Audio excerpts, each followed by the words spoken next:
Oh, really? I always assumed.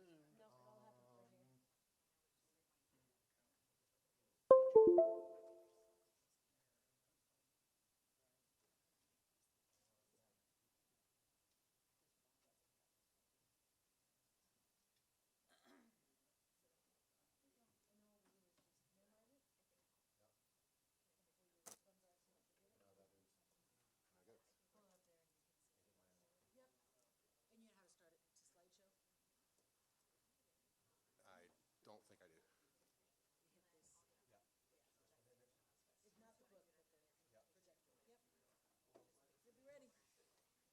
And you got your Now I drive. don't. Get your thumb drive.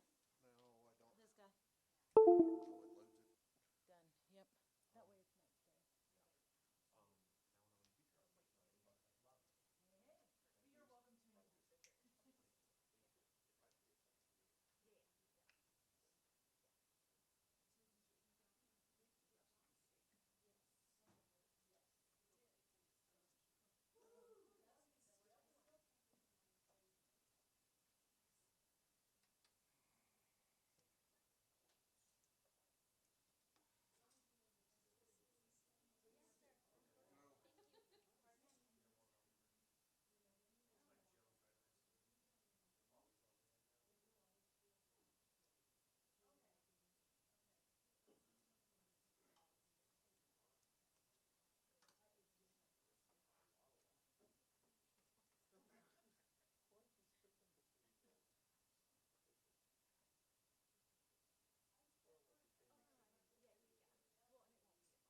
Yep. That way it's not there.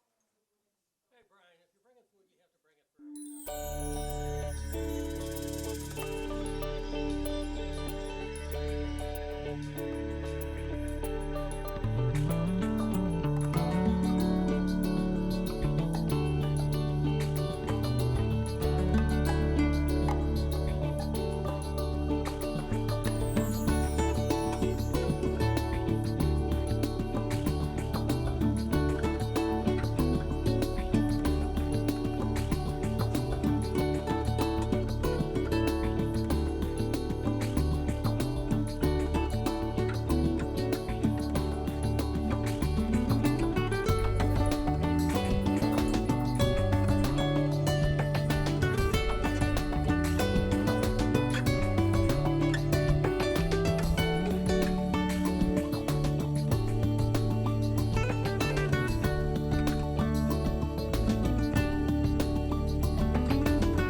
All right, let's go ahead and get started.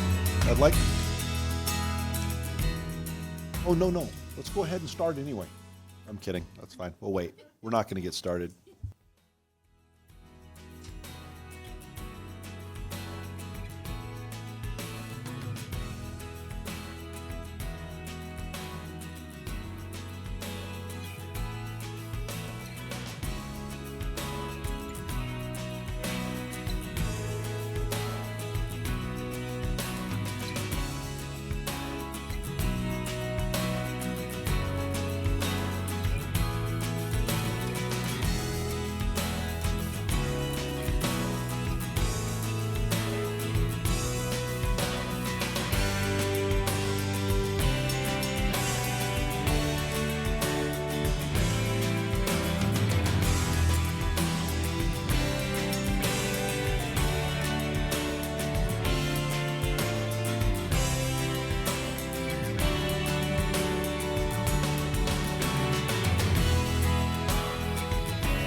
All right, let's go ahead and get started.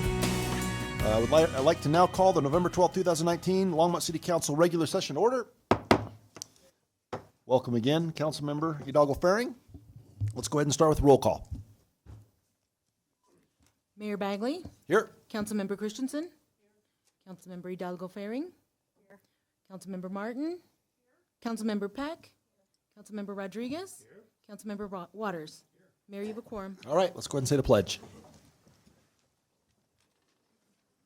I pledge allegiance to the flag of the United States of America and to the republic for which it stands, one nation, under God, indivisible, with liberty and justice for all. All right, just a quick reminder, if you are here and would like to speak at First Call Public Invited to be heard, you need to come down and get your name on this list. If it's not on the list, you can still talk tonight, but we're going to stick you at the end of the meeting. In addition, everybody who speaks will have 3 minutes, and at the 3-minute mark, no matter what we think of what you're saying, love it, hate it, etc., I'll have to unfortunately cut you off due to just the agenda and overall time. All right, we don't have an approval of minutes, but I do believe, Councilmember Peck, you have a few things pertaining to agenda revisions and motions to direct city staff for future issues. I do, thank you. I would like to move that we direct staff to come back with, at the next regular meeting, with dates for our retreat so that we'll have enough time to decide what it is what we want to talk about. Mayor Bagley, Councilmember Peck, we were hoping to talk to you about that tonight. Oh, I didn't Yeah, see it on the if agenda. that's all right. Yeah, Yes. as part of your calendaring. See how fast those motions. I at that. vehemently Super object. quick. Thank you. I do have one other thing, though. I would like to direct staff again to come back with a report on the air quality monitoring with a due date on when we can find it up and running by the next regular session, if possible. Thank you. I need a second. I'd second that could we ask him just, instead of dictating that it be next regular session, could we tell him to fit it into the agenda and they can just bring it back? Well, the reason I want that is we're already into November, and I would like to hear that it's going to be up by the end of the year. Got it. So Is that going to cause a problem? we're kind of, it's just a report. Could you just give us an update on? We can do all right, that in city manager reports. Perfect. Perfect. Can we Thank just you go very ahead and put much. that on the agenda then? All right, We'll do it in my report since the agenda is already being compiled. next regular session? All right, cool, done. Thank you. Do we need to vote on that because it was a motion I mean, we could, and but we just, seconded? I mean, But rules of procedure say we should. we could vote anyway, but Mayor also says I can just put it on the agenda. But we can vote if you'd like. Let's vote. That way you know I won't take it off and be Let's do. sneaky. Let's vote. That's fine. Thank you.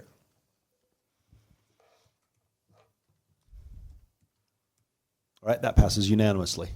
Okay. All right, let's move on to city manager's report. Anything?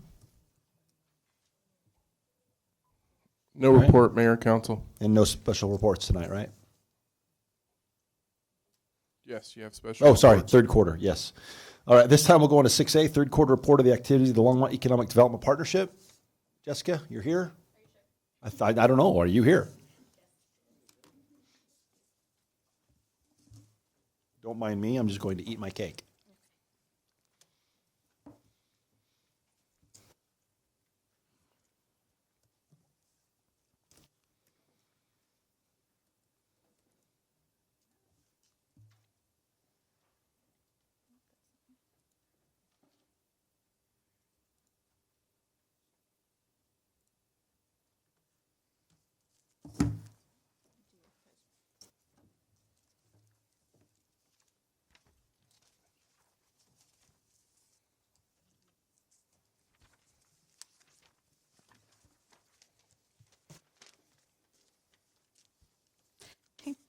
Good evening, Mayor Bagley and council members. First, I want to say congratulations to you, Mayor, and to Councilman Waters and Councilwoman Peck for your re-elections. And congratulations and welcome to Councilwoman Hidalgo Faring. I'm Jessica Erickson. I'm President and CEO of the Longmont Economic Development Partnership, and I am here to provide our Q3 impact report. So I'm going to start, I have a little bit more detail than usual because we do have a new council person present, and so open to questions if you have them. Hopefully you had an opportunity to review the report that was in your packet. So I will start with our 2019 funding update. Just a note about our structure as an organization. We are a 501c6 nonprofit, public-private nonprofit organization. And the purpose of that structure is really to leverage the investment of your public dollars to generate private investment to support the work of our organization.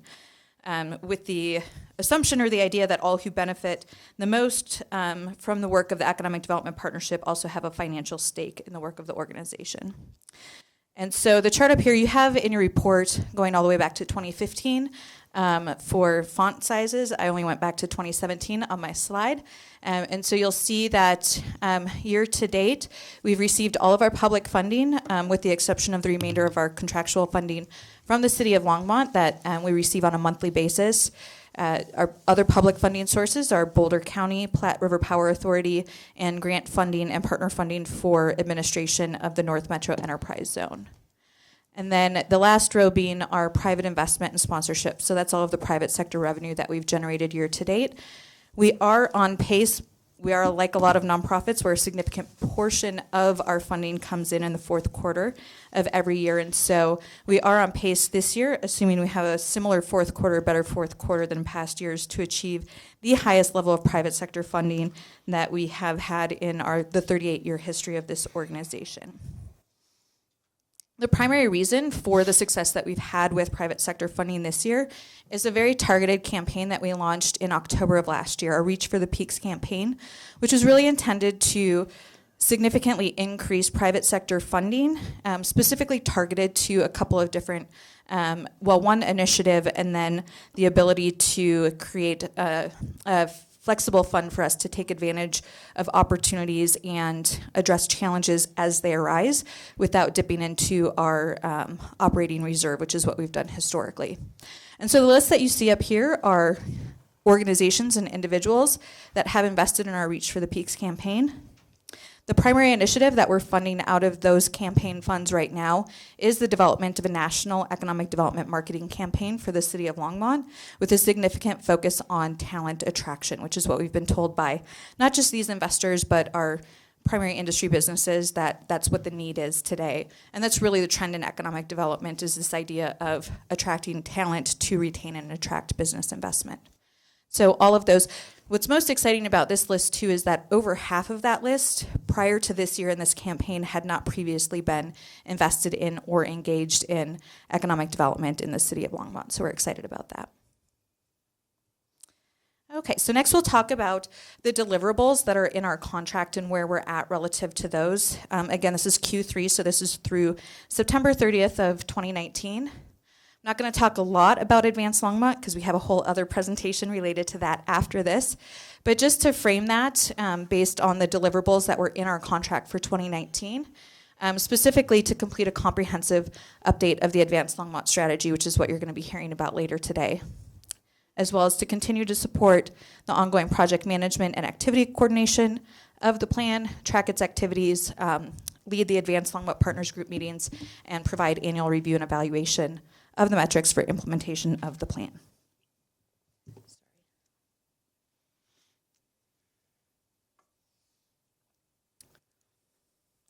And I'll move into our primary industry deliverables. These are on the metrics matrix that's at the end of the report that you received in your packet. So what I'm going to be addressing are just the high-level goals and highlighting some of the program objectives that we've achieved as part of our progress towards these goals. So our goal for 2019 relative to primary industry was to attract, relocate, or expand 10 primary industry businesses, creating 500 new well-paying jobs, and investing $550 million in capital investment in Longmont. And we always have a goal to retain 100% of our primary industry employers, although we don't know that number until the end of the year when we do our year-end survey. So you'll see that year to date, we've worked with 57 businesses that we've worked with or have taken advantage of our programs to relocate, enter into, or expand in the Longmont market with the intention to create over 1,100 jobs, and invest over $126 million in capital investment in our community. Some of the related highlights is that we have worked with 62 total prospects, 32 of those new coming in 2019. And so what that means is the other half of those prospects that didn't come in 2019 are multi-year projects that we've been working on. With the ongoing projects that we are continue to work with, there's a potential for an additional 4,769 jobs. That's optimistically if we were to win all of those projects and they were to locate here in Longmont. So we currently in Longmont sit at a 2.6% unemployment rate and 11.4% combined commercial real estate vacancy. Our real estate vacancy is relatively skewed by the former Max Store Seagate building, 460,000 square feet. That makes up over half of that vacancy. Take that out of the picture and we're less than 5% vacant across the community. We often get asked, what do we mean when we talk about projects and prospects that we're working with? So I just wanted to highlight a couple from Q3. These both actually happen to be locating in the new 1925 Pike Road building, which we're also located in. Mobile Canning Systems is an existing business that we've worked with for a number of years as they've expanded here in Longmont, most recently to help secure some development fee rebates for their expansion into a brand new 38,000 square foot facility on Pike Road. Durodyne, on the other hand, is a company based out of New York that is just entering the Colorado market, identified Longmont as a potential location, and worked with us to better understand the labor market and the market in general for their business. They manufacture accessories and connectors for HVAC equipment. We do spend a significant portion of our time on what we call business retention or our Elevate Longmont program, including an annual survey of our primary industry base, where we actually use volunteers from our investor base to go out and survey our primary industry businesses every year, and then release a state of industry report based on the results of that. What we learned from the surveys this year is that our existing primary industry employers see location, workforce, and cost of doing business as the greatest benefits of doing business here in Longmont, and that most of our primary industry employers anticipate growth both in terms of employment and revenue in the coming years. The next category we'll look at is our local business with goals to attract, relocate, or expand 10 local businesses that would create 50 new jobs and invest $10 million in capital investment. So far, we've won 5 of the projects that we've worked on, local business being those businesses that are serving the local community versus our primary industry that are exporting goods and services out of the community. And those 5 businesses have in total created 12 net new jobs. So the highlights of the programs that we offer for our local business is that we did have as of September 30th, 1 retail conversion grant pending completion. That was the 300 Suns Brewery expansion that has since the end of Q3 been completed and awarded. And so that will show up in our Q4 report. The small business loan program through Colorado Enterprise Fund, funded by City of Longmont and Guarantee Bank, has closed 3 small business loans with local businesses totaling $104,000. Longmont EDP has issued 2 $1,000 destination boot camp scholarships. These are scholarships for local business companies to go and learn how to become destination companies, opening their audience up to a more regional audience and to become a destination within our community from outside of our community. We continue to work with, we've worked with 7 total local business prospects this year, and we still have 2 active that we're working on. Startup community, you'll see that we're not meeting our target goals set in our contract for startup community, which was to support the launch of 10 new ventures that would create 20 new jobs. We're at 2 launched businesses, creating 5 jobs. A big reason for that is we've spent much of this year retooling our entrepreneurial development programs. In particular, the Innovate Longmont program, which is our entrepreneurial accelerator program, We've actually realigned some of the grant funding through the city of Longmont to support entrepreneurs that come through that accelerator. Sergio Angelis, who manages the program, has completely retooled that program. We now have 2 entrepreneurial companies that are enrolled in the Innovate Longmont Accelerator program, with one other in the application process and another whose application will be reviewed shortly. So we see doing better by the end of the year relative to those metrics, and then certainly as that program continues to grow, that we're achieving more success. And then also wanted to point out, as you're aware, that Entrepreneurship for All has launched their Longmont program. They'll start their first accelerator in January. They are housed at Longmont EDP and will be supporting that program as well as another path to supporting entrepreneurial development in the community. So overall, when we look at the economy, local economy relative to jobs and industry, when we look at last year, we ended, or 2017 to 2018, so when we look year over year, we have 55,762 jobs across all industry. We saw 2% job growth from 27 to 2018, 12% job growth 2013 to 2018, outpacing national and I believe state and regional job growth in that year. As compared to what we're projecting for this year, we project to end the year with 55,992 jobs, which would represent about a 0.5% job growth across all industries. And we're currently at 2.6% unemployment, and it doesn't get much lower than that, so I don't anticipate that we'll see it go much lower than that. And then when we look more specifically at targeted industries, which you'll hear more about as part of the Advanced Longmont 2.0 presentation, overall we're seeing, as we should, significantly higher growth in those industries, for the most part with the exception of manufacturing, which is kind of a macro trend right now, but totaling 2.9% growth across our targeted industry clusters. The last thing I'll mention, even though it's kind of a Q4 development since we moved in October, is that we have moved into our new facility, the Advanced Longmont Center, and do welcome you all to join us for our ribbon cutting and grand opening event on the 19th. With that, I'll answer any questions. Councilmember Peck. Thank you, Mayor Bagley. Jessica, could you go back to slide 11? You may have said this and I missed it, but one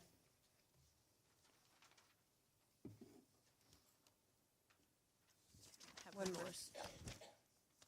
There.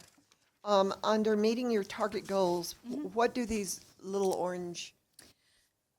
So that is, so that's kind of our in between. We're not, the numbers that we're reflecting right now are not on pace to meet our target goals, but based on the projects that we're working on, we still have the potential to meet our target goals.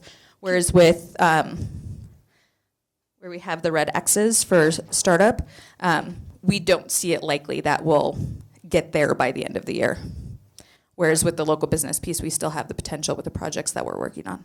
So you think that creation of 50 new jobs, but you've only created 12, you think you can get to 50 by?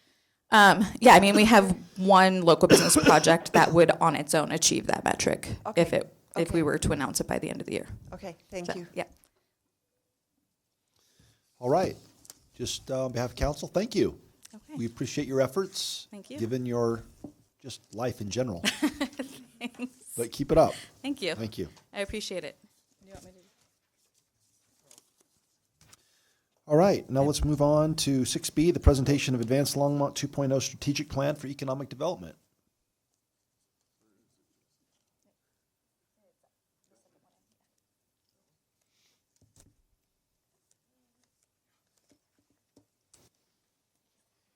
Now you're just showing off. Me again. Good evening again, Mayor Bagley and council members.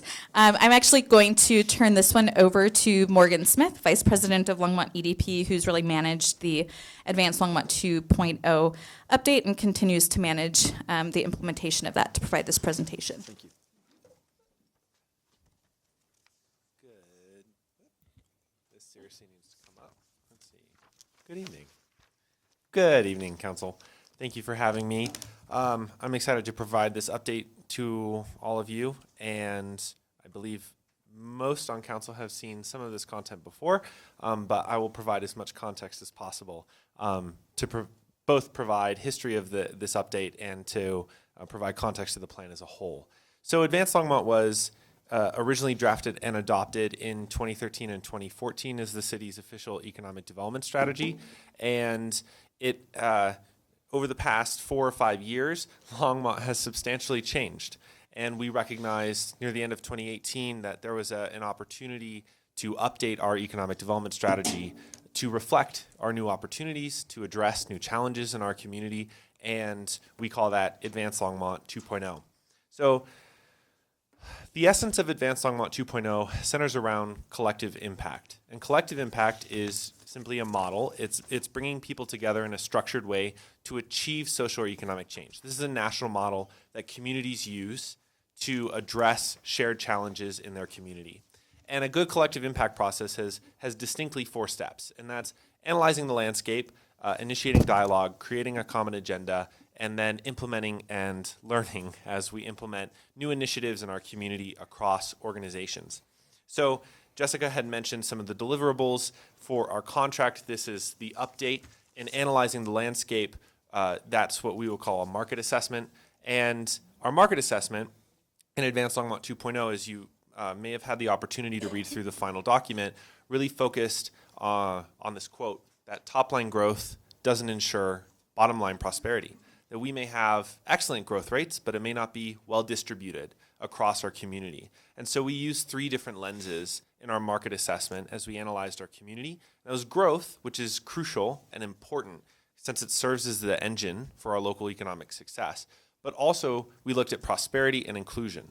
Prosperity is how well distributed that growth is across different occupations, households, and families in our community, and then inclusion as to how distributed that growth is across racial and ethnic groups in our community. I'm not going to, I'll spare you tonight all of the data. There's plenty in the document that was attached to your council communication, but please, I can answer any questions at the end in case you have them. We also, as a part of this market assessment, updated our target industry clusters. So an economic development strategy allows us to focus our efforts, particularly around recruitment, on targeted industries that serve a competitive advantage to our community. And we identified these 4 target industry clusters using a data-driven approach and a methodology that was developed between the Federal Economic Development Administration and Harvard. And we came up with smart manufacturing. We didn't pull this out of a back room. Like, we did do the data on this. Smart manufacturing, business catalysts, food and beverage, and knowledge creation and deployment. And you'll hear this come up later as we talk about industry priorities, but smart manufacturing companies are companies that make basically advanced technology products. The cool widgets, the optics, the lasers, all of the cool little high-tech products is our smart manufacturing companies. Business catalysts tend to be B2B businesses, people who are marketing design agencies, specialized consultants, those folks who are helping other businesses succeed. Food and beverage, that's pretty straightforward. And then knowledge creation and deployment tends to be mostly our private R&D facilities, much like Seagate and Micron here in Longmont, but it also encompasses our biotechnology companies. And it represents a really cool cluster in our community.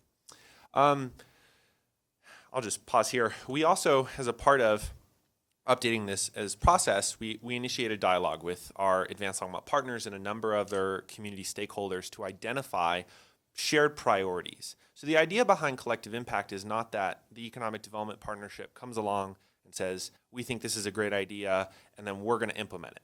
The idea behind collective impact is that as a community and our number of organizations in Longmont get together and say, these are great ideas, let's implement these together. And so the common agenda represents a number of shared priorities that were identified and agreed upon during our stakeholder engagement process. And these are separated into 5 distinct strategic focus areas, if you'd like to call them something. And I'll just go through them with you now. So in talent, our goal is twofold, that we're successfully recruiting new talent, the talent that industry needs today that we don't have locally, while building industry-relevant talent pipelines, while building career pathways with our school district. And this 2-prong approach is really powerful since it allows us to dedicate resources to fill current job openings that industry needs and ensure that our local community has ladders into those high technical jobs or highly skilled jobs in our community.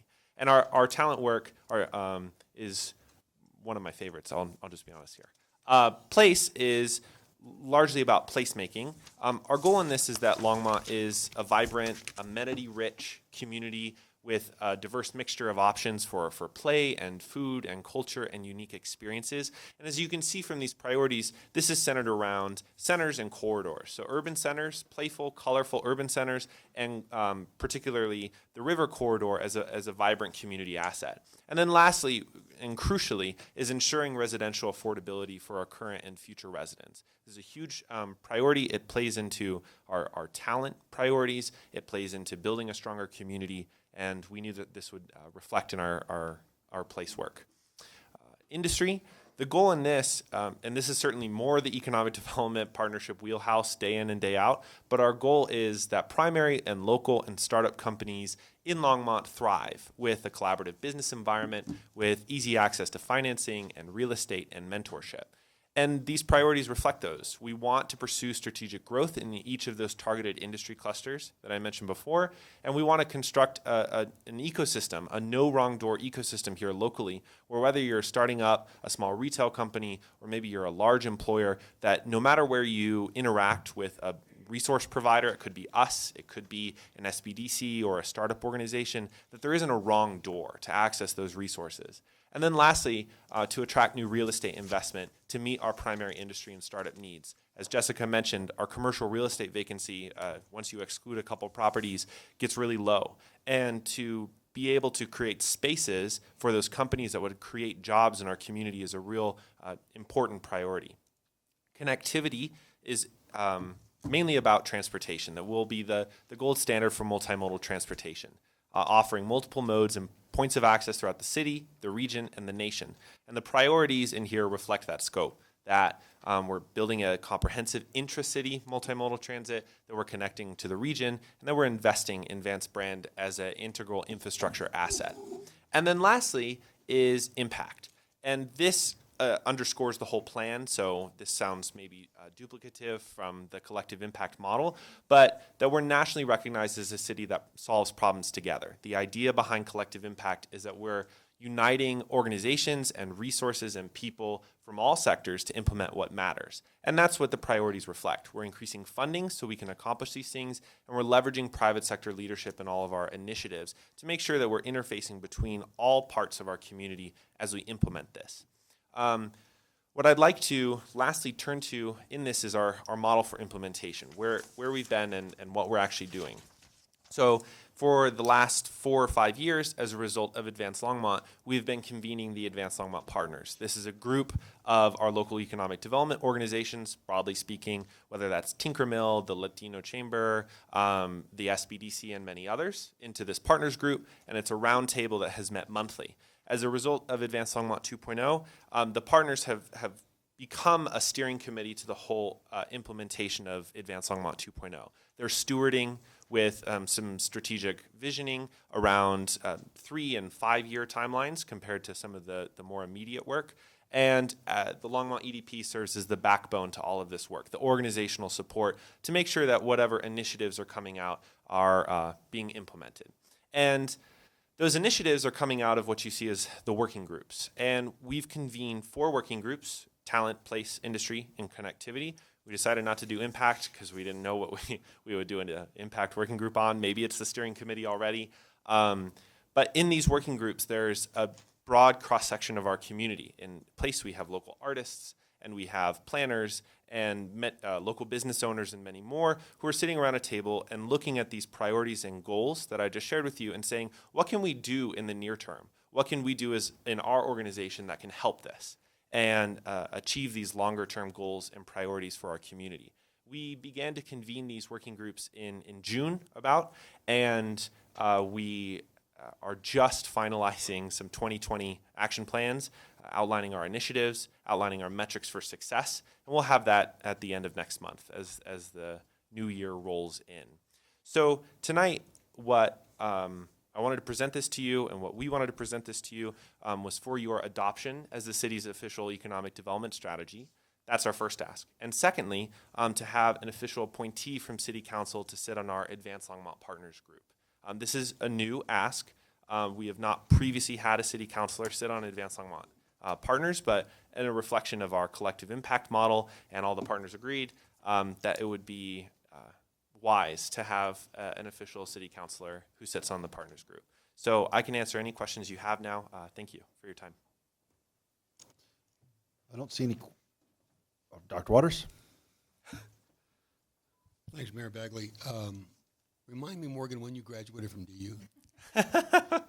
2018. I've said this before. I'm just going to say it again. I suppose his professors are proud of him, his economics professors, when he, at this stage of his development standard. So kudos to both of you. Jessica, you did a great job here as well in terms of sharing the information. And I was hard on this report a couple of years ago in my first council member. Say what? Yeah. Paper's doing this. So thanks for the report. I do have one question and one observation. You would probably not be surprised that I'm going to ask about where childcare fits. Yes. I've, as a member of your talent recruitment working group, I've raised this question in relationship to talent recruitment, and I see housing falling under place. So that's probably where it should go. But housing without the kind of commitment that we need to make to childcare is kind of half a loaf. So where would you put childcare in terms of these priorities? Probably, I've been thinking about this after our last conversation. I do think it does sit within our broad talent framework, given its priority. I also think there might be an opportunity to, although we haven't formalized anything around this, to even create some kind of ad hoc group around that specific issue. To your observation that our talent recruitment efforts related to our priorities won't be as successful as they could be if we do not have affordable residential housing to house that new talent and affordable childcare for young parents who are moving to our community. So it is embedded in our framework. So it's either in our talent group, since it relates to our priorities around recruitment, or it is an ad hoc group. I think that's something we're still figuring out. So for it to be explicit at this level, I think makes sense. And if it's added someplace, or as I think about any of these, the question that provokes for me is, if I were to add a column optimizing policy considerations. Yeah. Is that part of the work that's underway now? Because some of that would be policy options for the city. It might be for the community college. It might be for four-year institutions. It might be for all of the other, ways you think about developing pipelines of talent, and what the policy levers are for those who are in that part of the business to support the kind of successful implementation of these strategies. Yeah.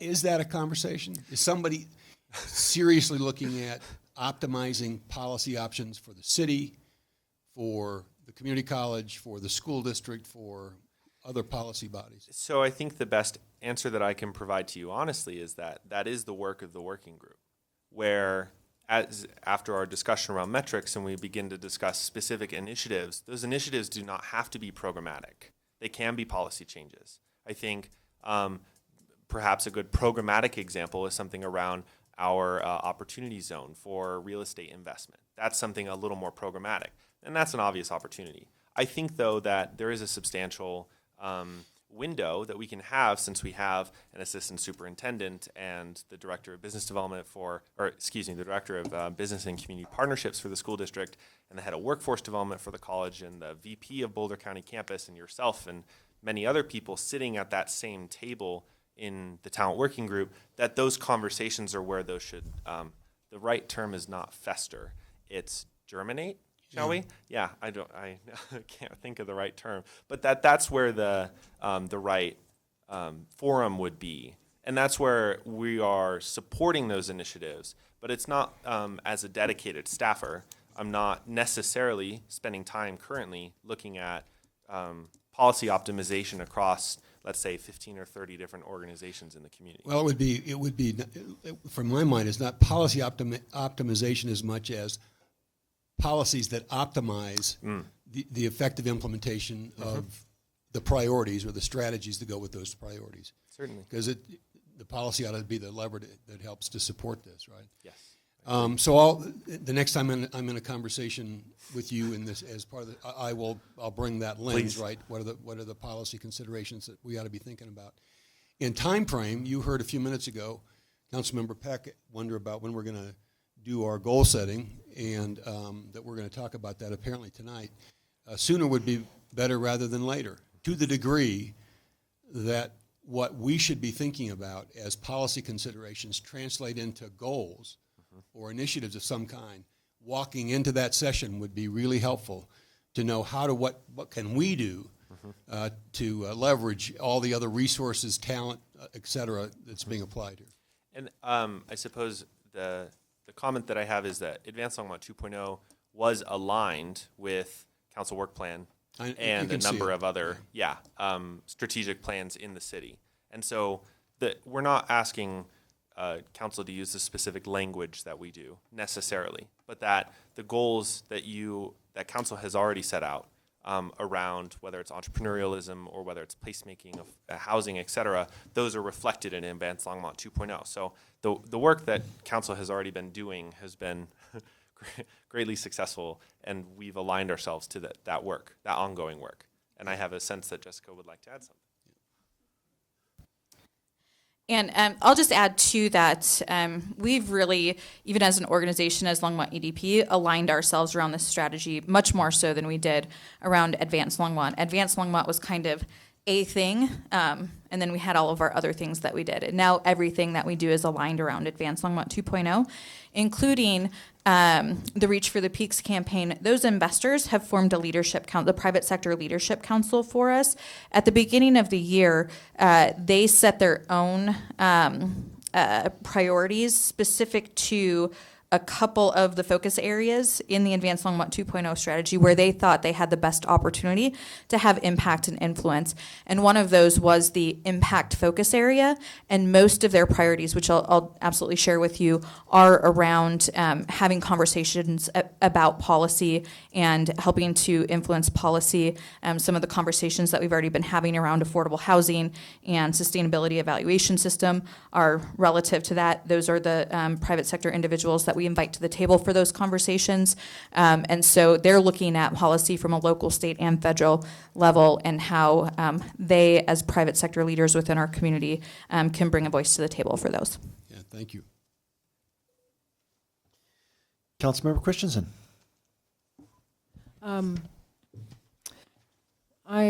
going back a little bit to the one Jessica presented. So when we're looking at the private investment sponsorship, we know all the other players because they're all public. And this is our, LEDP is our only economic development. So I want to be sure that we know that all the people listed under Reach for the Peaks or all those groups are the ones that are the private investment and sponsorships. Are there any others that we don't know about? All of our investors are public and listed on our website. Those are the 30 that are currently invested in that specific campaign and program. But we have about 120 total private sector annual investors. Again, you can find that list. It's on our website. It's on every single quarterly report that we send out, fully transparent and fully disclosed. We don't have any reason to not disclose who any of our funding partners are or our private sector investors are. And then sponsorships are really just that. We have a variety of events throughout the year that a company might have a specific interest in getting in front of that audience, and so they pay to sponsor that event. Sure. And those are all, that's part of why they do it, is for the exposure, so those are all fully out in the open and public as well. Right. Okay, thank you. Just to chime in, it really is Jessica coming to your office and going, we need money. And you go, okay, what do I get for it? And then she says what she just said, but then they just get a check, pretty much. All right, Councilmember Peck. Thank you, Mayor Bagley. So Jessica, you said that this common agenda that Morgan presented is basically in Advanced Longmont what LEDP is working off of. So my concern, and I guess I want clarification, is that council works off of Envision Longmont, which is our comprehensive plan. So some of these things I notice are in Envision Longmont, like place and impact. So how are we connecting these two, Envision with this Advanced Longmont 2.0? So I'll just say that the first thing, I'll have Morgan expand on this, literally the first thing that he did day one, starting with the organization, was to do an assessment of all of the plans that were out there that had been adopted by the city. Envision Longmont, the downtown master plan, the city council work plan, the sustainability plan, the Main Street transit plan, and we focused our strategy on where all of those align. But I'll let Morgan talk a little bit more about, and we can share that with you as well. Okay. So Jessica's right. We did a thorough alignment between the number of plans to look at where the plans said the same things but in different ways, which is an often used tactic in a bunch of these strategic plans. And in Advanced Longmont 2.0, our goal was to align and accelerate some of that work. So what you'll see in connectivity and in place is an acceleration or a restatement of the same multimodal priorities that's in the city's multimodal plan, that is in, that's Envision Longmont, right? And place, much in the same way that it focuses on centers and corridors, is aligned with the Envision's focus on centers and corridors. And in our place group, we have Erin Fosdick, who's senior planner with the city, who is champion of Envision Longmont. There's very few things that I can get past her without her mentioning that, oh yeah, that's an Envision Longmont, or oh yes, we did that. So it's a part of our ongoing conversations. It's not in our interest to ignore the comp plan for the city. It's actually to our benefit, and that's what we want in our economic development strategy, is that it's not a standalone economic development strategy and then we have a comp plan, but that they're actually aligned and moving in the same direction. Okay. When you bring this to us, just like when staff brings things to us, they show where in the work plan it aligns in our work plan. Mm-hmm. It would be helpful to me if you would say this aligns with Envision Longmont in their place or connectivity or wherever in our Envision plan, so we can make sure that we're all following the same goals and we're Sure. not working off two different plans. The other thing Yes. that I want clarification that Councilman Waters said was about the policy. Mm-hmm. So when you are deciding policy, those are only recommendations to bring to council, correct? You are not making policy. Correct. Yes. No, we Thank you. don't have the I ability just wanted to to. clarify that. As much as some of us would love that, we don't have that Not ability. that I don't trust you, Morgan. I it's just- appreciate that, council member. Thank you. Yes. Mayor Pro Tem Rodriguez. Thank you, Mayor Bagley. So most of these strategic plans generally kind of have a general shelf life to them. I was just wondering, when you come up with this, knowing the pace at which things change, the technological disruptions, or, for instance, opportunity zones have a fast ticking clock on them, how much flexibility does the plan have to adapt to the changes that come, say, with the change in administration or possibly not change in administration in 2020? That's a great question, council member. I think, so to provide context, Advanced Longmont, the original, what we affectionately call 1.0, not that it was actually called that, but 1.0 was a checklist, strictly speaking. It was a very tactical plan, and it was very much do this, do this, do this, do this. And Advanced Longmont 2.0 was intentionally designed around that question, that we wanted to be flexible. So one of the reasons that in the plan itself, there is not a goal, and then there are the 3 priorities under each goal, and then there's 17 checkboxes under each priority, is that we wanted to make sure that the groups that we're convening, the talent, the place, the industry, the connectivity working groups, are bringing their lived experience from on the ground about what St. Vrain is already doing about micro-credentialing for the talent, the modern workforce, to the table, so that we are adaptable to those changes. There's a lot of things that are outside of our control, and we totally understand that. And part of 2.0 is designed around that, particularly in coordination with some of our funding efforts to have a flexible fund that we might be able to put towards some cool initiatives as they arise. There's certainly some dimension to this where we rely on our partners' knowledge and expertise in providing what's actually happening, that we know that the community college is thinking about these kinds of advanced manufacturing or artificial intelligence programs. And the same goes for the macroeconomic circumstances. We have no control whether the economy crashes or not. And part of building a more resilient local economy, we believe, is using this embedded framework between those partners. So there's not really a silver bullet to answer that question, but this plan is intentionally designed around living that question. Right. So in essence, you could say that instead of going from a 1.0 to a 2.0 to a 3.0, it's more likely that we're going to get like 2.1 and 2.2 iterations of the plan. And to your original question, we haven't set here's when we're going to close up the books on Advanced Longmont 2.0. Somewhat intentionally, these are pretty high-level goals and priorities. We've generally talked about a 10-year time frame. It could be shorter. I don't think it will be. I think that based on what we see in other communities for collective impact work like this, that it just takes enough of that time for people to implement and learn so that there's enough coordination where when we talk about these goals and priorities, you're right, it will likely become a 2.1. Here's an update or an addendum to a new priority instead of a whole rehashing of the entire strategic framework. All right. Thank you. Yep. Morgan, thank you. Thank you, Mr. Mayor. Appreciate it. All right, let's move on to first call public invited to be heard.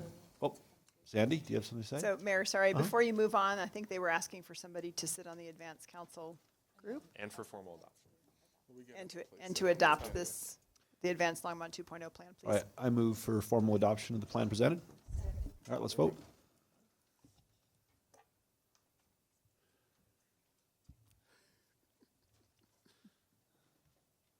Councilmember Martin? All right. That's all right. That passes unanimously. Do we have a volunteer who'd like to serve on the LEDP board? Or the Advanced Longmont 2.0 board? Not everybody wants. All right. Do you guys want to arm wrestle for it? Arm wrestle, jiu-jitsu, whatever. You can choose a champion if you would.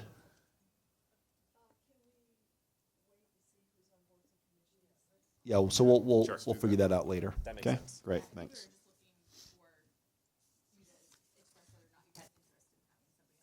You've got a couple. All right, great, thanks. Thanks, Mr. Mayor. All right, let's move on to first call public invited to be heard. Jalen and David Espy. It's not going to be easy. It's herbs in my hand. Herbs. Hi, Council. I'm Jalen, and this is my husband, David. Oh, is that a short joke? My husband and I are here tonight to discuss our attempt to get our vacation rental properties in compliance with the law. We own a triplex on 14th and Judson Street in Longmont. The addresses are 1356, 1358, and 1360 Judson. We've been renting 1356 as a vacation rental since 2013 and 1358 since 2015. 1360 is leased as a long-term rental. The issue is that we live in Willis Heights, Highway 66, and Main Street, and the neighborhood is just outside the Longmont city limits. We can walk to the city limits in 2 minutes from our house, and we can drive to the vacation rentals in 7 minutes. I was born in Boulder, and David's lived here for 15 years. We shop, bank, pay Longmont city sales tax, and have a Longmont zip code. I had registered the 2 vacation rentals online and arranged with Dane to come and do the inspection a few weeks ago. I got a call from him the morning of the day we were to meet, and he told me that as we don't technically live in the city, that according to the letter of the new law, we can't operate our properties as vacation rentals. We're asking for the city council to consider the intent of the law and grant an exception considering our residency of Willis Heights, zip code 80504, within the scope of ownership of a legal vacation rental. We take great pride in the property and believe it's an asset to the community. Thanks for your consideration. So, and I just pass stuff out, and so I don't know. Yeah, so at this time, basically, you have your 3 minutes and you pray that we were listening. Correct. Yes, that's about it. And I did it. And I'm yeah, and stressed, but I did You it. did. So I'm pretty sure that some of us will follow up with city management afterwards and Okay. try to remember what the law said and what we did and Okay. and all My that stuff. the law says basically, my understanding is that the letter of the law says that you have to live within the city limits. Mm-hmm. And we live right behind Life Bridge Church. Okay. Well, So- we appreciate you bringing it to our attention, and So can you tell me what's my next, do I just wait to hear from somebody, or? you don't know. Literally, this is an Okay. opportunity for you to talk to us. We I don't. see. Protocol says we don't respond back at this time. Oh, I see. Okay. But we appreciate your time. Okay. All righty. All Mayor, I'll right. get her information as Yep. soon as we're finished. Okay, Thank you. great. All Thank right. you. Thank you, Ms. Erbs. All right, Cameron McKay.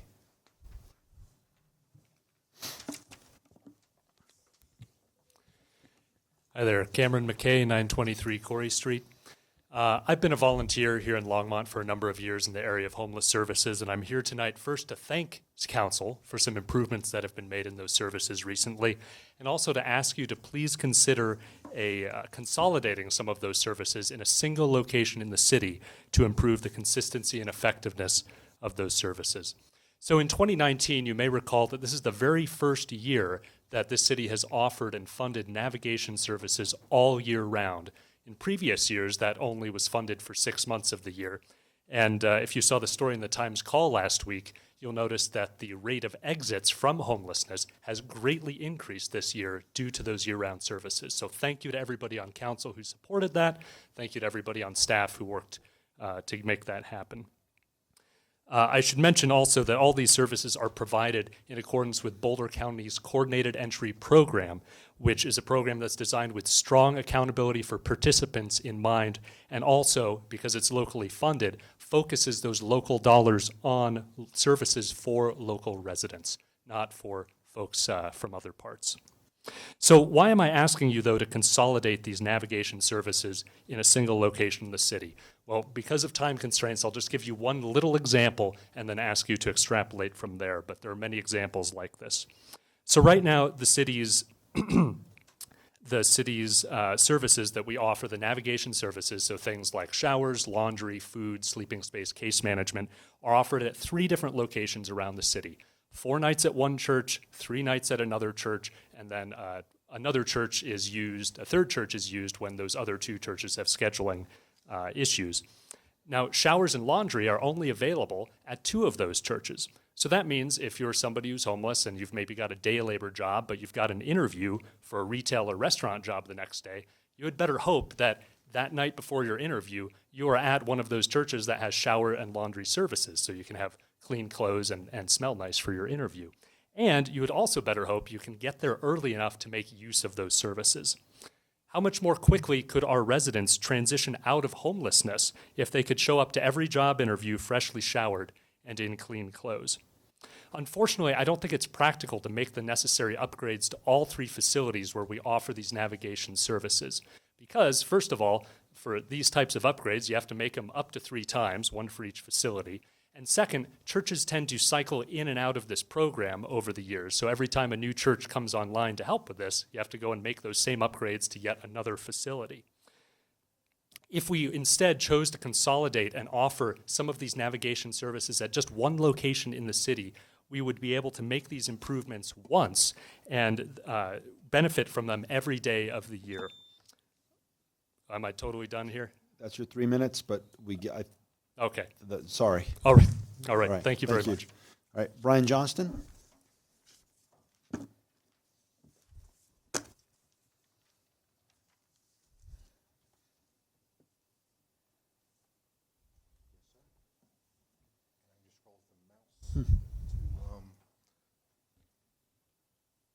New council, new tech. Hi, Brian Johnston, 926 Kaufman Street, and I don't know if I can get through this in 3 minutes, but I'm going to try. I want to quickly talk to you about emergency notification in the city of Longmont. And before I begin, I want to thank Councilmember White for his requesting a presentation on the newly encrypted emergency communications. Regardless of whether that be labeled a procedural or policy change, to use your terminology, that was an important modification producing uncertainty and it needed explained. So while that presentation helped subside many of my personal concerns, some remained, and those concerns came to fruition on the night of Wednesday, September 11th. That night, a shelter-in-place was issued at 7:37 p.m. Residents from Nelson Road down to Clover. What's my problem? Oh, this one. So we all know about the guy with the ATV riding around. Turns out it was a BB gun, but they thought he was pointing a gun at cars. All that went down. And a reverse 911 call went out, and it was lifted at 10:45 once a person couldn't be found. Only found out about this shelter in place from a Facebook group called Neighborhood Watch Longmont.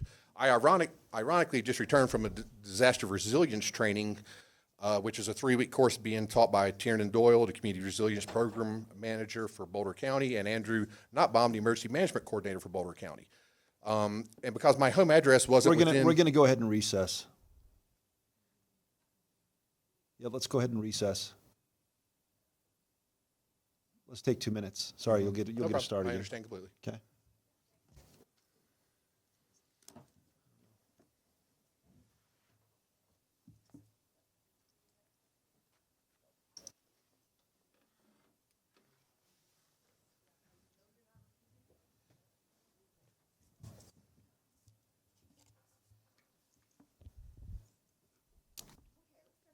All right. Thank you for your patience. All right. You got a full 3 minutes again. Okay. Pick up where you left off.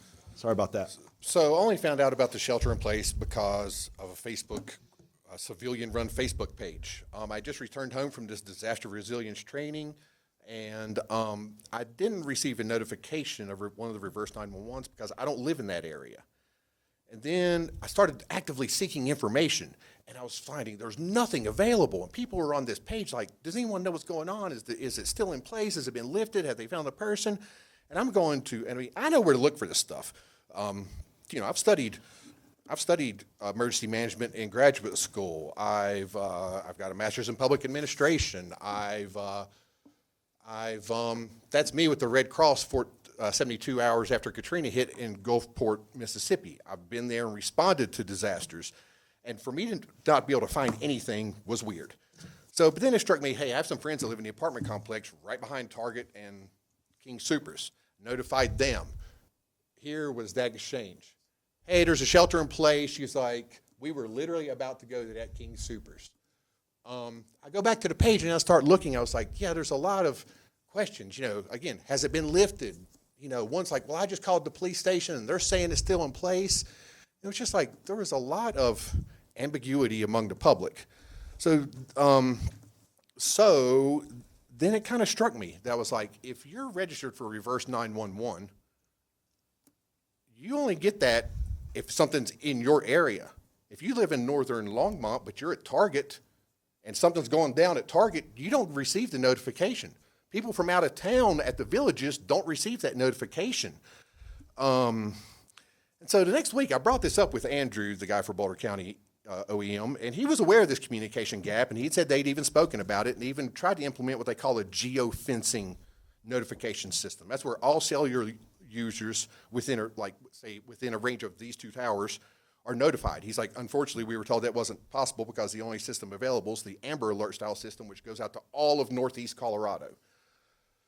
But he was aware of this gap in communication. So, again, these are just some of the things I pulled off the page. Hey, did they get him yet? Have you all received any all clear messages yet?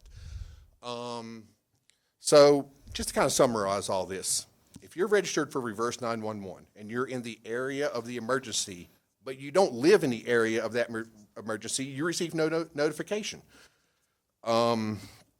And basically, this reverse 911 is the only mechanism we have in place to notify the citizens of emergencies unless the media is notified. The media was never notified during this whole incident there. There was nothing until the next day posted on the Times call, nothing on, I checked every local, CBS, Fox, everything. No one knew anything about this. So, all right, Mr. Johnson. I just want to suggest that communication gap be discussed and Thank you. All right, thank you. All right, Bob Norris.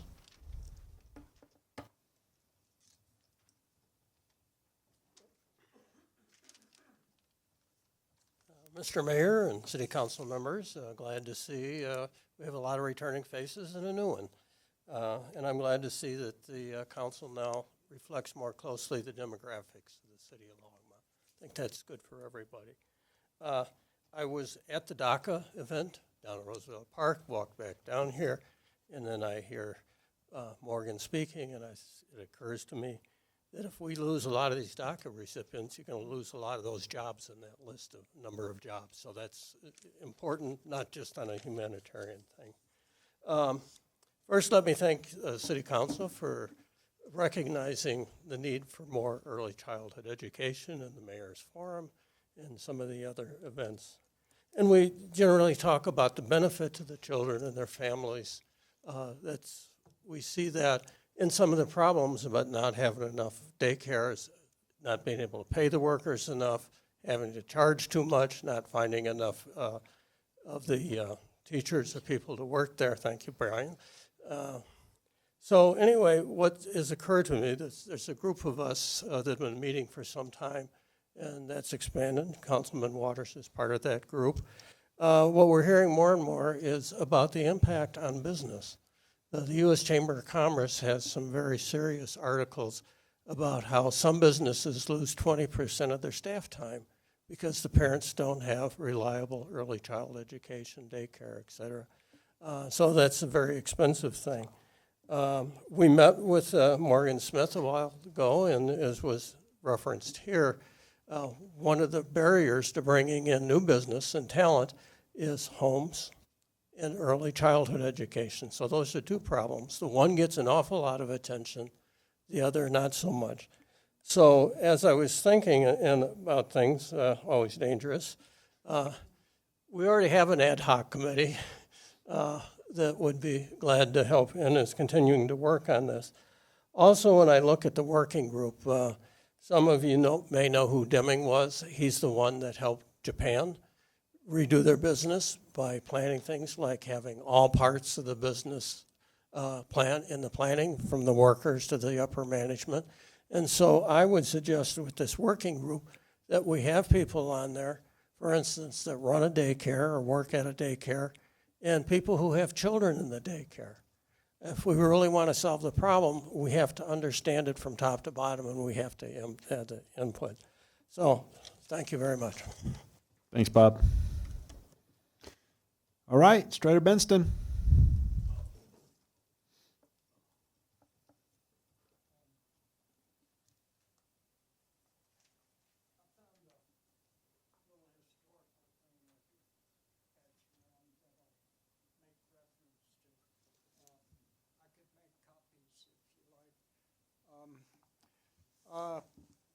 Appreciate hearing Brian and Bob and others. Strider Benston, 951 West 17th.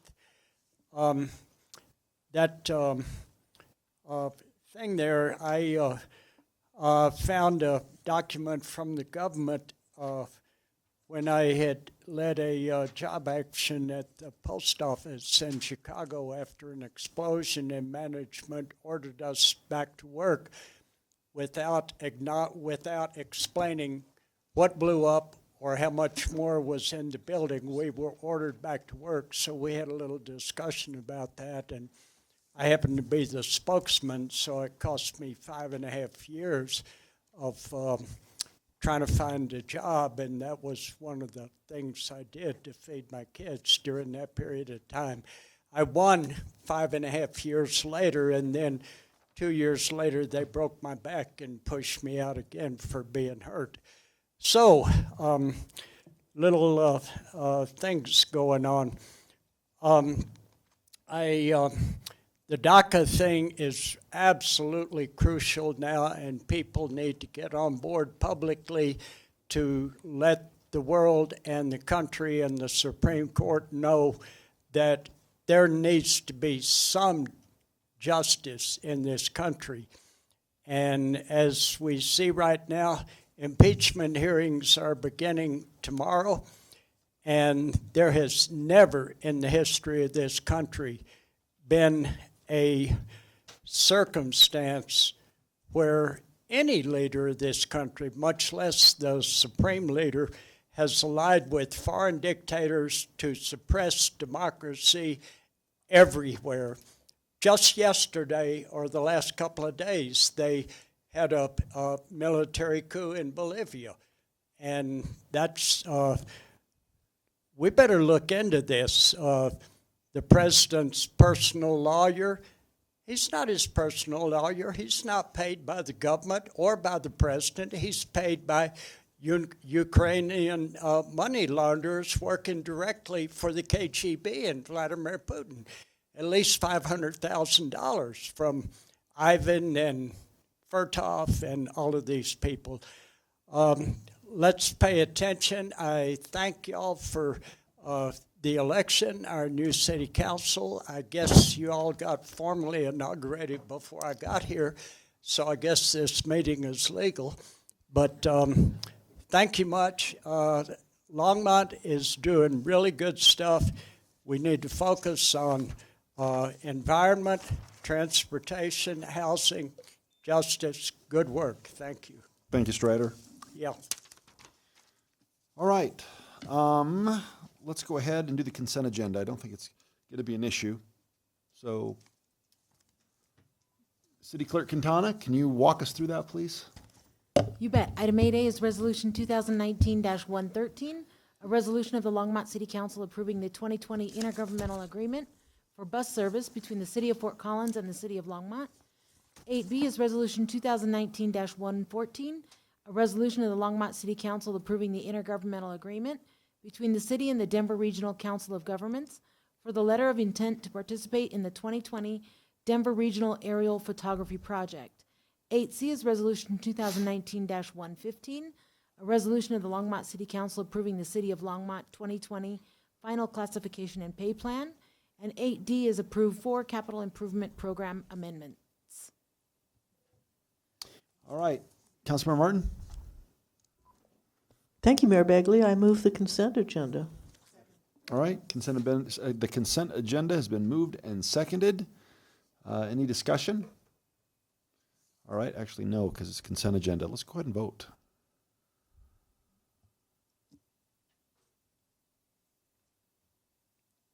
That passes unanimously. All right, let's move on to ordinances and second reading and public hearings on any matter. 9A, Ordinance 2019-63, a bill for an ordinance making additional appropriations for expenses and liabilities of the City of Longmont for the fiscal year beginning January 1st, 2019. Are there any questions from council? I did not think so. Let's go ahead and open the hearing on Ordinance 2019-63. Anyone in the audience want to come up and speak on this hotly debated topic? All right, seeing no one, let's go ahead and close the public hearing. Can I have a motion, please?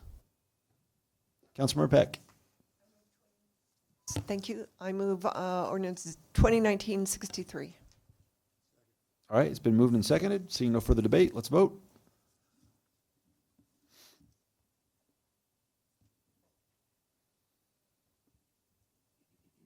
All right, that passes unanimously.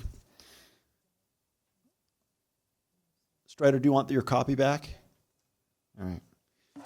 All right. We've been going for an hour and 15 minutes. Let's go ahead and take a 5-minute break before we move on to general business, the 2020 council meeting schedule.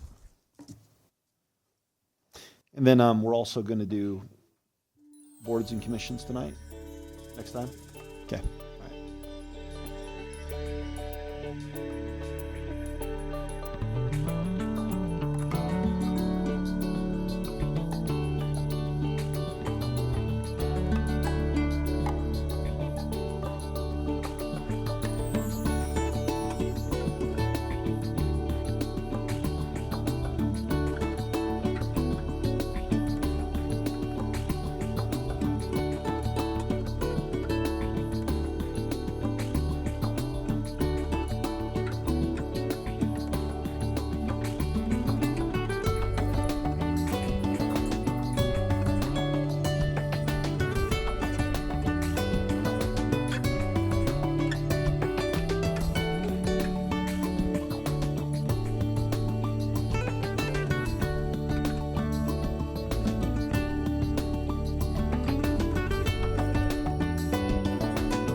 All right, let's start thinking about making our way back.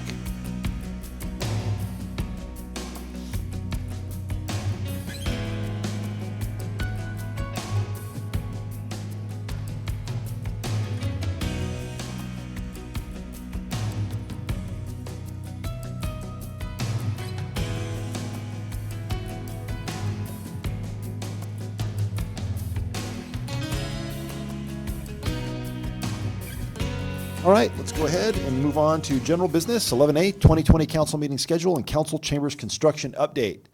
So can we get the update first? Sure. What's going on? When's it going to be done? All right.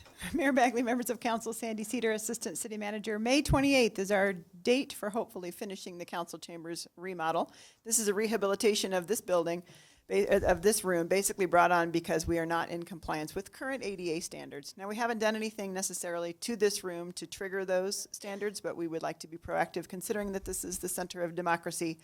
And so we are planning to take out all of these seats and replace them. We are going to move this ramp, which is on this side, to this side and widen it and make it more appropriate for ADA accessibility. Widen all the doors, put in some accessible push buttons as suggested by Mary Ann not too long ago.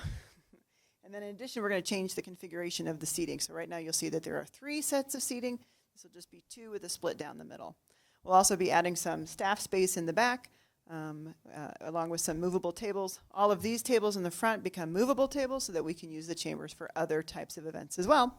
And just in case you are curious about the color scheme, this is it. It's kind of misleading because the big tiles here and here are for the smallest area, which is the coffee bar, which will be located in the back. But essentially, this blue color is what's going to be behind you, and we are working right now with the St. Vrain CDC to build an iron new logo for behind you as well. So be happy to leave this here so that you can take a look at the end of the meeting. The council voted on having a pop of color, and of course this is also consistent with our new logo and branding. And then, so what's going to happen to us on Tuesday? I mean, hey, I'm liking this. May 28th. No, what will we do as council on Tuesday nights? This is a great question. So starting the first week of February through May 28th, we will be relocating you to the library. Cool. The charter requires that 2 council members, two regular council meetings be set every single month, and they must be held in the Civic Center campus, City Hall, which means basically the Civic Center of the library. So we have worked with the library, and we will be in their conference rooms during that period of time. All right, cool. Anything else? John, do you have any questions at this time about that? No? Okay. Scott? Yeah, we can't. No?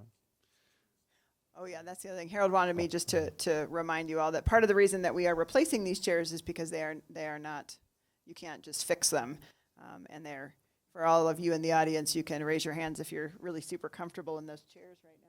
And we'll be auctioning them off, right? Yeah. Like the Denver Stadium? Yeah, save them at the museum for historic value. Send them off to that's previous right. mayors. Just take these. Dr. Yeah. Waters? Yeah, this is probably, I don't mean to be, I don't mean this to be an insulting question, because you are on top of everything I know. I just want to make certain that we are on top of the sound system in that community room, in the library.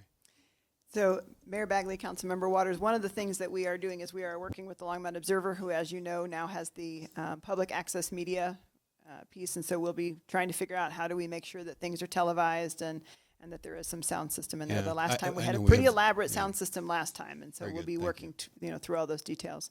I should point out that AV systems are not a part of this remodel, but we are looking at trying to figure out what to do with the microphones. Councilmember Christensen? Just to state publicly, as we discussed privately, I'd like the cold zone moved since I'm going to be stuck here for another couple of years. This is freezing. Thank you.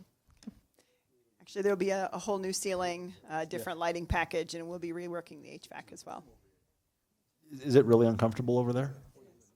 Is it really? Don't tempt me, Paulie. Don't tempt me. All right. Yeah, don't make me come over there, Paulie. All right, let's go ahead and move on to the 2020 council meeting schedule. Okay.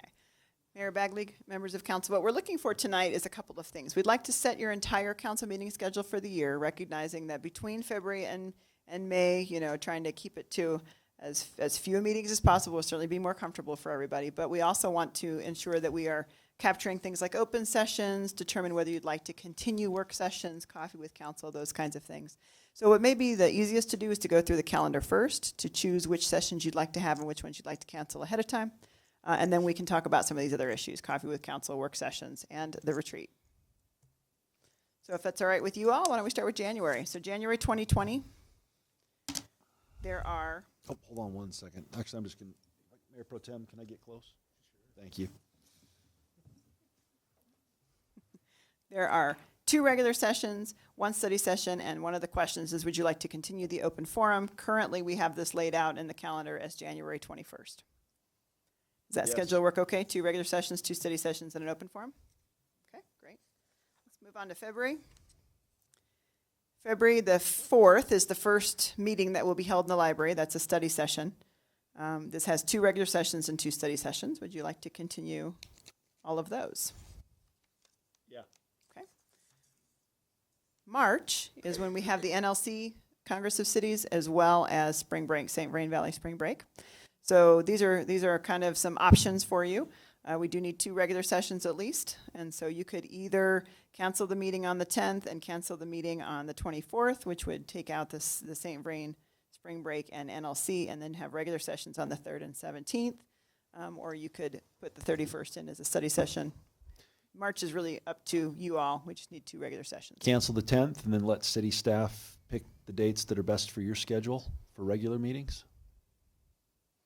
You want to cancel the 24th for spring break for St. Vrain? I thought that was the 10th.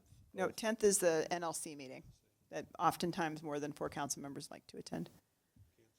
Cancel it? Okay, so cancel the 10th and the 24th, and then we'll have 2 regular sessions. Do you want to make sure there's a study session in there as well? Councilmember Christensen.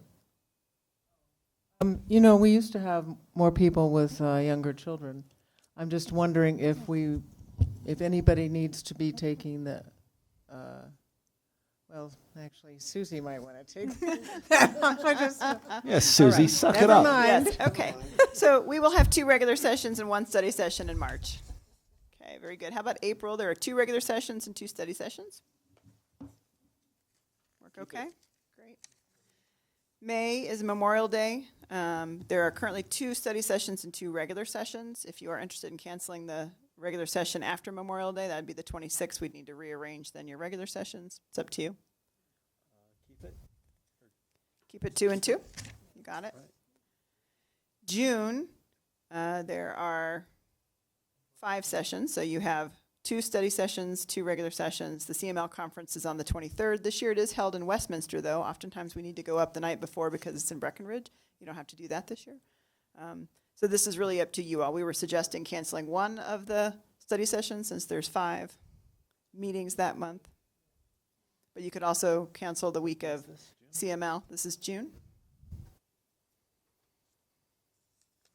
Cancel the 23rd? 23rd. So you could cancel like the 2nd and the 23rd. You still have 2 regular sessions and a study session. Do we want to cancel the 2nd? Well, because the 4th of July week? Yeah, that's our in case we're not done yet week. Okay. Okay. So keep the 2nd? So we'll cancel the 2nd, cancel the 23rd. Regular sessions on the 9th and the 30th. Does that work? Okay. Okay, now we're on to July. Keep all that, right?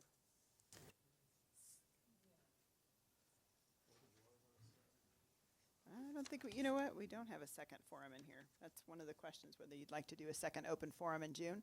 Yeah. Yeah? Okay. Let's do that in June. Yeah. Okay.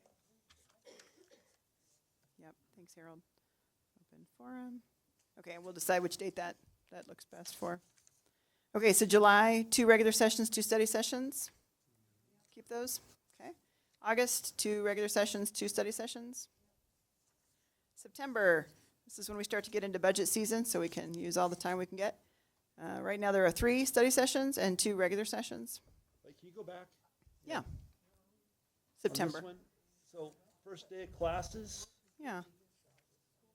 I'd like to be with my kids on the 18th, and I'm sure you might be a little tired, right, Susie? Yeah. So the suggestion is to cancel the study session on August 18th. Is that okay? Objection? It's the first day of It's school. the first day of classes. Yeah. So Okay. kids are coming home. And I don't know why I don't remember this answer, but Jim, do you need all the sessions in September? Like if the last one was canceled, or you? I think we keep all of them, and then if we don't need the last one, we cancel. Okay. Yeah. Okay. Keep them all, and then if we don't need that last one, cancel it. Okay. So now we're on to October, 2 study sessions, 2 regular sessions. We kept them all, kept all 5. And then if we don't need the last one for budget, we would cancel it. Keep October? Keep October, 2 regular sessions, 2 study sessions, none of them on Halloween. November and December are always fun. We usually end up with just 2 regular sessions so that people can go to NLC in November as well as take off for Thanksgiving. No one on this council will care about the 3rd. Keep it. I'm just kidding. And then there's Election Day. So our I'm kidding. No, cancel the 3rd. I was joking. So, sorry, cancel the 3rd? Cancel the 3rd. Okay. Then we have 3 other sessions. One of them, so the NLC City Summit is on the 18th of November, which is not on the 17th, but oftentimes people are flying out ahead of time. And then the 24th is Thanksgiving. Of these 3, 10th, 17th, and 24th, you have to have 2 of them as regular sessions. But you could cancel one of the other ones if you wanted for NLC. NLC. 10th and 24th is regular, so the week of Thanksgiving, yes, a meeting. Okay. Although you're not in the queue, but what do you think, Councilmember Hidalgo Faring? Push the little button on your right. No, push it again. The other side, yep. There we go. All Okay, right, so go ahead figuring this out. and what do you think? For Thanksgiving, Just I say we have that off. Okay. The 24th, So we could do regular sessions on the 10th and 17th back to back. yes. And then those who are going to NLC just would go the next day or later. Right. I guess. Who's going to NLC? Yeah, so you're working. Because there are 2 sessions, there's one in March and one in November. So I'm staying. You're staying, right? Are you going or staying? But in November. Don't know. Next November. All right. You going? Maybe. I'm just wondering if we'd even have a quorum. It's like extreme planning. So could everybody fly out, or enough people fly out on the 18th to make it work? November. So what I'm hearing is that we would keep the regular sessions on the 10th and 17th. NLC City Summit doesn't start till Wednesday. So flying out that day would be what would be required in order to cancel both Election Day and the week of Thanksgiving. We I'm sure could keep it to a light agenda. Yeah, that's canceled. Yeah. Okay. All right. We can move it. No, we can't. Okay. So then December is the same kind of thing. Oftentimes we will cancel right around Christmas. So in this case, that would be the 22nd, maybe, and 29th for New Year's. That leaves the 1st, the 8th, and the 15th. We could do 2 of those as regular sessions. 1st and 15th might be the best because that gives 2 weeks in between. And then do you want to leave the 8th as a study session? Yeah. Okay. Cancel the 22nd and 29th. Yeah, very good. Excellent. Okay, let's talk about a couple other things. So what I'm hearing is 2 open forums, one on January 21st, and the other one we're going to say June, right? June 30, if I remember correctly. Yeah, June 30. Open forum. Okay. Let's talk a little bit about work sessions. So work sessions are currently scheduled the Friday morning prior to a regular session. It's kind of a backward scheduling. Yes, go ahead. Councilmember Peck. I forgot the protocol here. I want to talk about those work sessions because I'm not sure they're working for what they were intended, and I know that Councilwoman Hidalgo Faring probably can't come to them on Friday morning, and many times that's when our NADA meetings are, and I can't come to them. And when I first made this motion for them, it was to hear about the boards and commissions from the liaisons, because I never know what's going on with these boards and commissions, or even outside things like the education meetings that you're having, what I am doing with RTD. We never educate council, but that isn't really happening. So I'm wondering, and this would just be a discussion right now, could we change our council comments? I mean, do away with the study sessions and change council comments, or add an agenda item at the end of the meetings for board and commission updates? Is there some discussion about that? I'm just throwing this out. No, Councilmember Christensen, you're in the queue. Do you want to address this?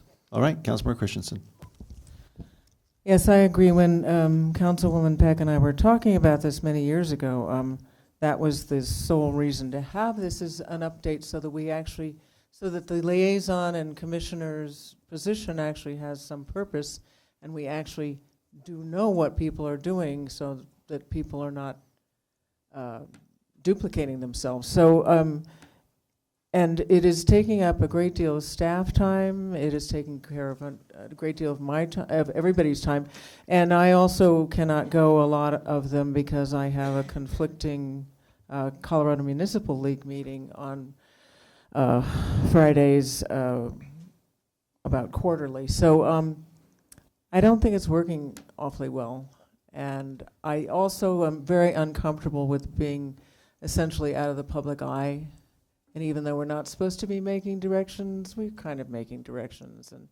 And while it is an optional thing, the reality is it becomes not optional. And then I would rather have an item put on the agenda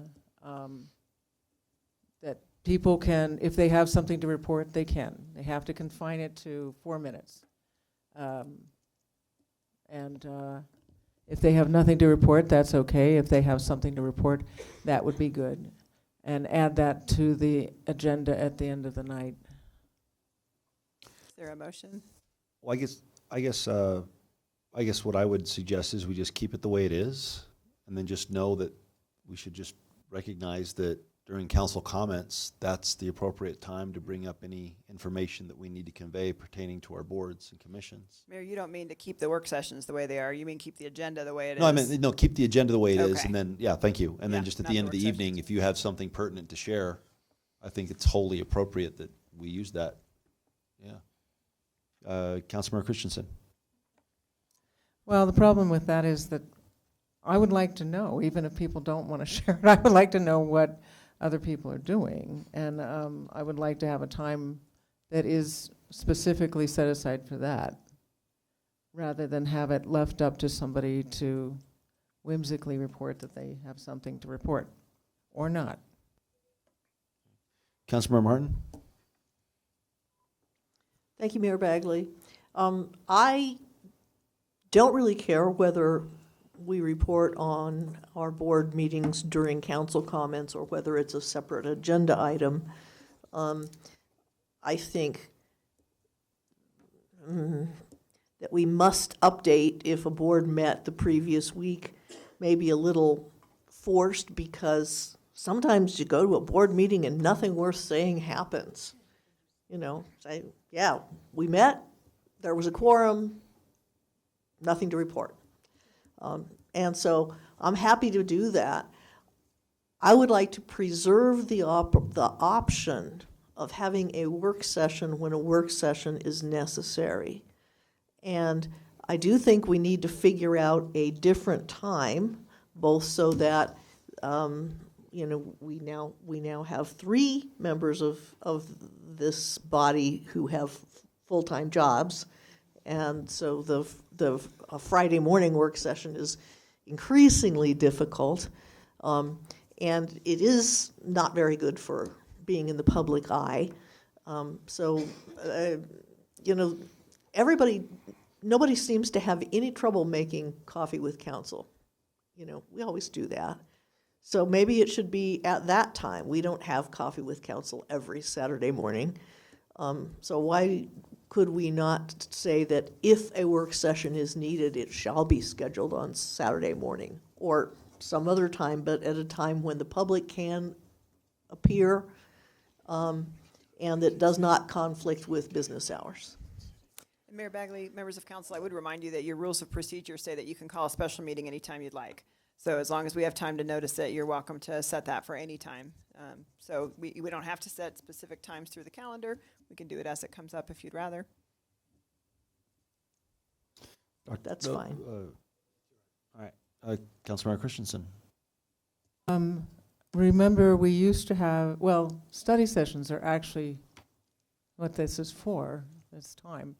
And we also used to have something called pre-sessions when something came up that was pretty timely and we really needed to deal with it quickly, and so we needed to have an emergency, not an executive session, but an emergency information session so that we knew what we were allegedly talking about that night. And so I would suggest that perhaps we could, if there are things that need to be dealt with, we deal with them an hour or so before our regular meeting, which is when we have we've had a lot of executive sessions this year, so we've been doing that anyway. That might make it a little difficult for Councilwoman Hidalgo, but okay. Nobody's in the queue, so I was just going to jump in. I guess I look at this a little differently. We're liaisons, they're advisory boards. You know, their job is to advise, and so so it's rare that I think that we have things to report. You know, and so when it's important, I think that we should say it. But I'm going to actively make sure that I don't attend as many meetings as I've done. My personal life's taken a heavy toll. I'm walking out at 11 o'clock from now on. I'm not going to Friday morning meetings. I sure as hell am not going to miss any more time with my kids on Saturday. So you guys can do what you want, but I won't be attending. Not because I don't think it's a great idea, but if you got young kids, you love your husband, then this whole activity right here is not something you should give any time up for at all with this. But anyway, so I just think that it's just not worth it. So, Councilmember Peck. I move that we cancel the Friday morning work sessions. All right, let's vote.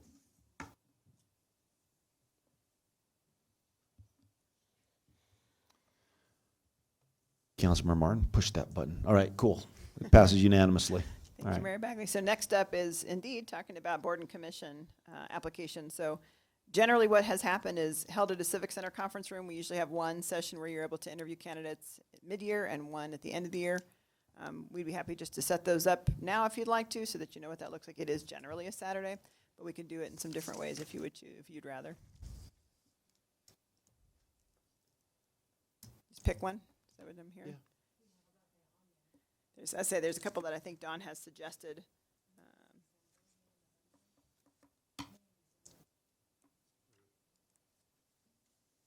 So City Clerk Quintana is talking about the 16th of May and either December 5th or 12th. Yeah, the 12th may be the parade. Mm-hmm.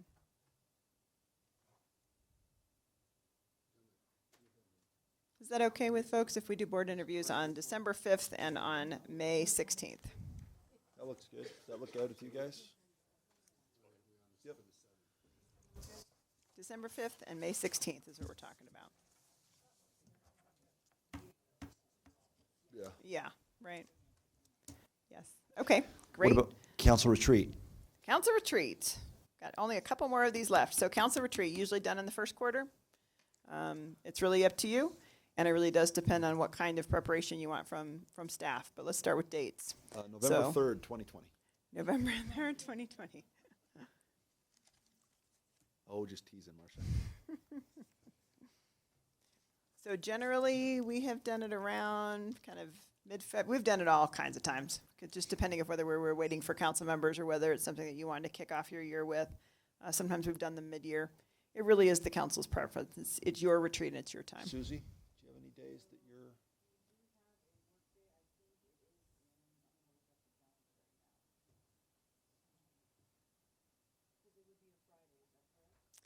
It has been on a Friday or a Friday, Saturday in the past, yep. So yes, if there's a St. Vrain Day. We usually just do one day, right? We can just do one day. We did do one day last year, yep, absolutely, and it really does depend on what your agenda says, what So you this- all would like this to talk year? about. 9th year, do we get Casa Bonita or no? Just kidding. This is the year for Casa Bonita. One year. Why would I wear my Speedo to Casa Bonita? To dive? I can't dive. I'll do the Nacho Libre. That's good. Okay, so that's Valentine's Day. Y'all want to No. spend it together? No. I love you guys, but no. Let's do a Saturday. Let's do a Saturday the 8th. What about the 8th? Okay, so I have a proposal on the table, one for Valentine's Day, one for February 8th. I heard no on Who Valentine's said Valentine's Day? So February 8th, which is a Saturday. Does that work for everybody? Okay, we have a date. I'll be bringing you back suggestions, and we can talk about retreat topics soon. Last one, Coffee with Council. So Coffee with Council traditionally held the last Saturday of every month at different coffee shops. We've been trying experiential places and are always up for suggestions. But the question really is, do you want to continue them? They only go really January through October. We don't do ones in November and December. Whether or not we're going to you want to know if we want to continue Coffee with Council? Yes. Yeah, I dare anybody to say, yeah, we want to cancel the coffee with our constituents. No, I don't think that's happening. Yeah, we're going to keep them. Okay. Oh, yeah, go ahead. I'm sorry, Yeah, Councilmember Hidalgo Ferring. No, I don't want to cancel Coffee with Council, but I do have a suggestion, something that I realized as I was talking with my constituents in Ward 3 is the accessibility to even make it to Coffee with Council. So proposing the idea of rotating to different community centers, churches, places where typically people meet and feel safe in those spaces, it might expand the probability that we'd get different types of community members engaged in conversation. As long as there's donuts, I'll be there. Okay. So Mayor Bagley, we don't usually provide donuts. Coffee. I was just joking. I don't want that I rumor to guess get I'm not out going. there.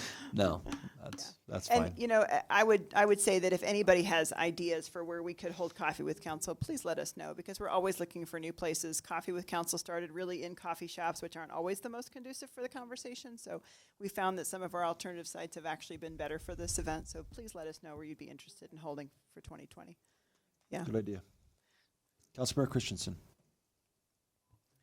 Well, I'd like to get the ball rolling by volunteering myself for January and July. So generally, you don't necessarily need to do that. I'll certainly mention Oh, that to all Maria, right. but Maria usually just sets them all up for the year, and then you're welcome to switch if something doesn't work last minute. Yeah. And if I get assigned those days, you can have them. Okay.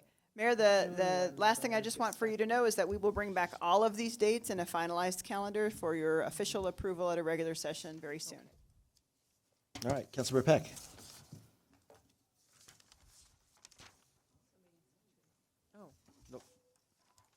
Thank you.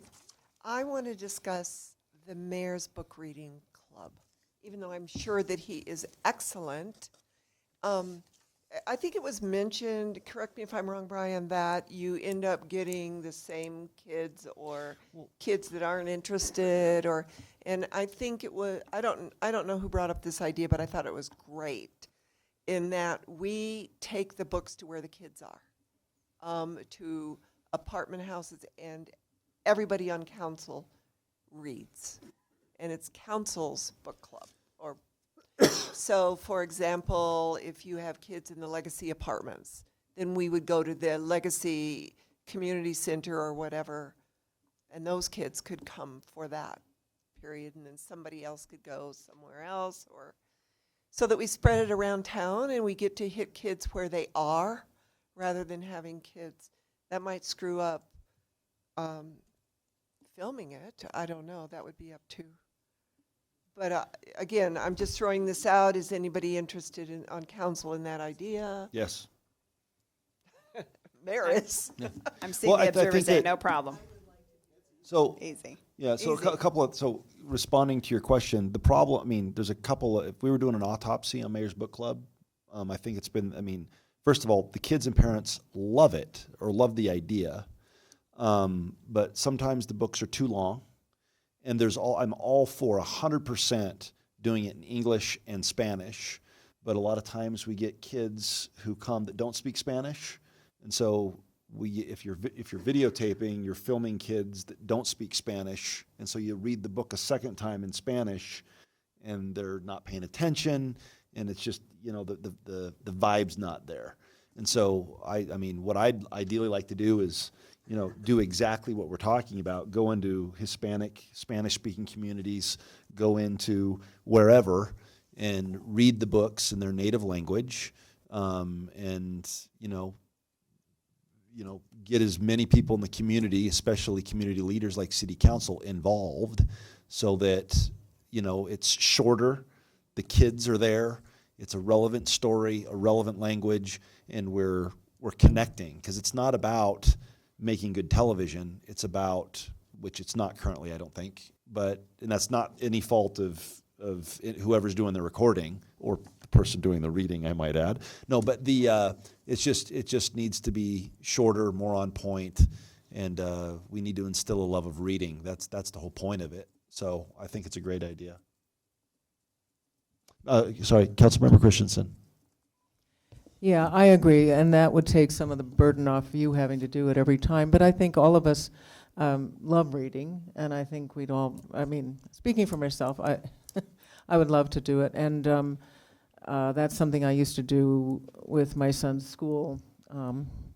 Anyway, so yeah, I think the problem is who picks the books, as you've pointed out before, and trying to find a sort of equitable and inclusive way to spread it around the whole community so that everybody, it's a little like Coffee with Council. We want it to be spread around so that everybody gets a chance to come to a different place or has it close to where they are, one of the two. Although I would push back and say I don't want to do it any less. I would want to expand, if that makes sense. Do what? I wouldn't want to do it less myself. I would want to expand, okay. meaning more opportunities. And how I decided to start picking, they used to pick the books, and then I got stubborn and just would pick them myself. And then staff brought a big box and just said, okay, here are all the potential books, pick some. And so now I just pick them. But that process could be improved too. Be happy to help you. I don't know any. I'm Mayor, kidding, Susie, that's a joke. Mayor, it sounds We're like gonna there's use general ya. agreement on this. We'd be happy to bring back a proposal. Yeah, okay. All right, anything else on that? All right, okay. All right, let's move on to final call, public invited to be heard. All right, let's close that opportunity. Mr. Marsing, no? Okay. All right, let's move on to mayor and council comments. Anyone want to report on boards? Just kidding. All right, Councilmember Christensen. Well, I don't have anything prepared, but tonight we had a large group of people. This was started by a group of young people in Loveland, and it's having to do with DACA, which of course is now coming up against by the Supreme Court. So I would urge everybody to of course this is being decided by the Supreme Court, so they're not big fans of getting letters and they don't respond to that, but I would suggest that people just take some time to contact their national representative and let them know their feelings about the DACA program. Thank you. All right. Seeing no one else in the queue, city manager, any remarks? No comments, Mayor, Council. City attorney, do you have anything brilliant to say to this new council? Nothing brilliant, Mayor. No comments. All right, par for the course. All right, we're adjourned. Oh, and I didn't pass this down. That woman. Airbnb.